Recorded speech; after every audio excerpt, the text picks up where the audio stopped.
Manisha, let's begin now by asking you. You represent the Shiv Sena here. There are a lot of questions that will go out to all netas. You know, no matter which political party you are from. Now, it's not just Pooja. Look at her mother, Manorama Khedkar. Those videos, you know, of her brandishing the gun. Then the father, who's still missing, he's filed for an anticipatory bail. We are given to understand that even his unaccounted wealth is under the radar. But why did all this, Manisha, come to light only once you had, you know, the media after that story? Why were you, as in the system, not aware of what's going on? Well, the UPSC is a completely, entirely independent body. Point number one. There is the income tax department.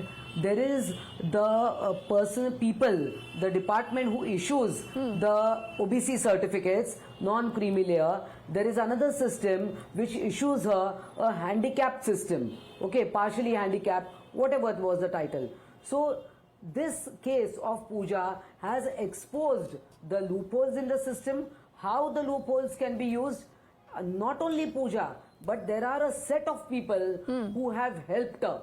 It may be the doctors who gave her the certificate. It may be the OBC board which issues the certificates. It is the income tax department. I think it's not just the UPSC. And this has come to light in a very bad manner. It has angered the entire country that even in UPSC this can happen. See, it's not one person who is involved here. Let us be very free and fair. It is not any one political party. It is not the Congress or the BJP or the Shiv Sena or the NCP. It is, I believe, the loopholes that this girl has found out in the system and used them beautifully by changing the name of her parents, changing her name, changing the addresses, changing the email IDs, using the non-creamy layer certificate. So I think this is a big nexus which needs to be thoroughly investigated from all the sides. Who were the people who issued her the non-creamy layer certificate? Who were the people with the government agency who issued her the partially handicapped category? So I think that this has brought to light the entire flaws various places. I think it can be a very good case to take corrective measures while from the application of the form, and knowing that you can appear only for 9 times, she has appeared for 11 times. So how did this all happen? It is not just one person. Various people must have favored her, even her mother brandishing the gun. Now, one more example where, of course, like even the Pune Municipal Corporation, they broke the illegal structure outside her bungalow. Why this was not done earlier? Why the structure, the plans and everything that she had plotted, why were they broken now? So exactly my question, Manisha, that's what I asked you. And you know, there is one of our viewers. Encroachment from yes, Manisha, if you allow me, so there is one of our viewers. Everybody who has helped her. Yes. To be everybody who has helped her. Absolutely. That will be the real story. That it's not just Pooja, but multiple people, you know, through these last many years, Manisha, like you said, who've helped her.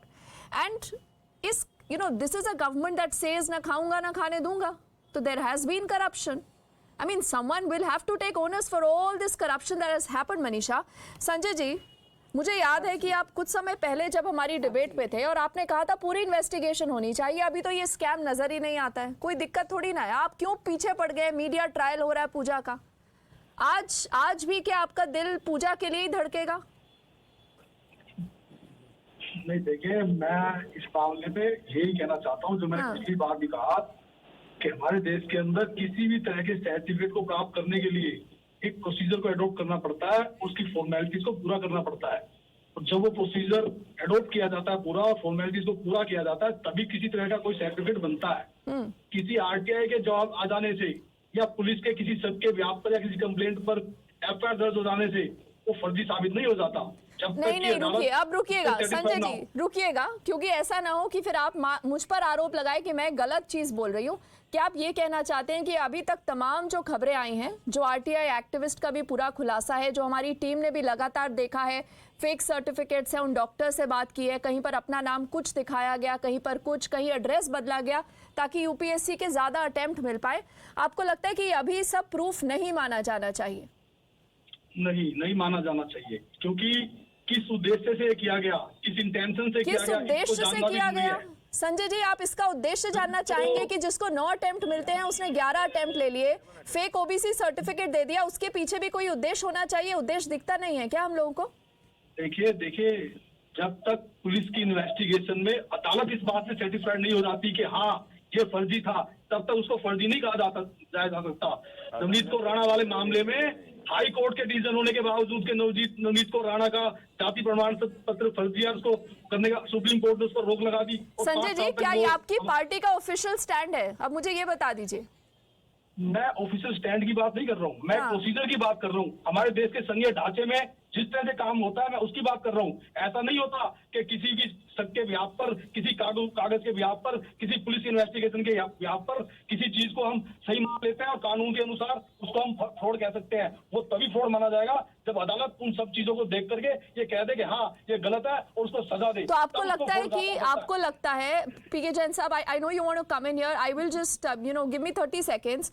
Sanjay ji, आपको लगता है कि जो FIR हुई है इस समय पूजा के खिलाफ वो गलत है? एफआईआर नहीं होनी चाहिए? FIR is not a punishment, और एफआईआर से ये नहीं होता कि एफआईआर से ये You think judgment Puja should करने be के वो punished? गलती है। एफआईआर का संजय मतलब ये जी, नहीं है संजय कि जी, उसको आपको punishment लगता हो है गई कि पूजा को सजा मिलनी चाहिए? अभी तक तमाम जो आपने तथ्य देखे हैं पब्लिक डोमेन में, अगर पुलिस इन्वेस्टिगेशन के बाद तथ्यों को अदालत देख ले और अदालत ये कहती है कि हाँ ये गलत है और फर्जी है, तो बिल्कुल होनी नहीं चाहिए। तो ये लेकिन डॉक्यूमेंट्स जब तक- फर्जी है क्या? संजय जी, आप कह रहे हैं जब जो डॉक्यूमेंट्स हमारी टीम लेकर आई है ये फर्जी है? नहीं, देखिए आपके डॉक्यूमेंट लाने से या पुलिस के डॉक्यूमेंट लाने से कुछ नहीं होता जब फिर? तक अदालत उससे सेटिस्फाइड ना हो। अदालत तो कमाल है संजय जी, मुझे उम्मीद नहीं थी कि आप आज भी आकर पूजा को डिफेंड करेंगे। हमारे देश, मैं डिफेंड नहीं कर रहा हूँ, मैं प्रोसीजर की बात कर रहा हूँ, हमारे देश के संघीय ढांचे की बात कर रहा हूँ। पूजा हमारे देश के ने संघीय सर ढांचे के पूजा ने प्रोसीजर फॉलो किया? पूजा ने कितने लोगों की सीट ले ली होगी वो हम नहीं बता सकते। कोटा के थ्रू, और बहुत लोग अप्लाई करते हैं जो जेन्युइन होते हैं, जो वाकई में वहां पर मेरिट से पहुंचते हैं, इस तरह फ्रॉड और झूठ से नहीं। अगर पूजा ने फ्रॉड किया है तो निश्चित तौर पर उसको सजा मिलनी ही चाहिए, लेकिन हमारे देश के संघीय ढांचे के अनुसार, कानून के सर ये अनुसार अगर सिर्फ- मगर जब कोई सिर्फ नेता पुलिस लगाता वाले- है ना तो उससे समझ आ जाता है कि आप किसके साथ हैं। चलिए, सर मैं आपसे एक बात पूछता हूँ, चलिए आप मुझसे पूछे, मैं आपसे पूछता हूँ, क्या पुलिस में एफआईआर दर्ज होने से उसके खिलाफ उसको सजा मिल जाएगी? क्या सर एक- एफआईआर एक- तो आज हुई है सर। वैसे- बीते एटलीस्ट 10 दिन से रोज हमारे चैनल पर हमारी टीम दिन रात इस स्टोरी को कवर कर रही है सर। पुलिस एफआईआर आज हुई है क्योंकि इतना प्रेशर बना है। अगर सिस्टम चाहता तो ये पूजा के मामले पे कुछ नहीं करता सर, अगर ये टाइम्स नाउ ने लगातार इसको अनरावल नहीं किया होता। क्या एफआईआर दर्ज हो जाने से किसी को सजा मिल जाती है? तो क्या होना चाहिए? आप तो प्रोसेस की बात कर रहे हैं ना, एफआईआर तो प्रोसेस है, लेकिन टेलीविजन पर आकर आप अगर इन सवालों पर ही क्वेश्चन मार्क लगाएंगे Nikul, you know I don't understand. ठीक है संजय जी, आपने जो कहा वो व्यूअर्स समझ गए हैं, वो आपका स्टैंड भी समझ गए होंगे नाउ, बिकॉज आप शिवसेना को रिप्रेजेंट करते हैं।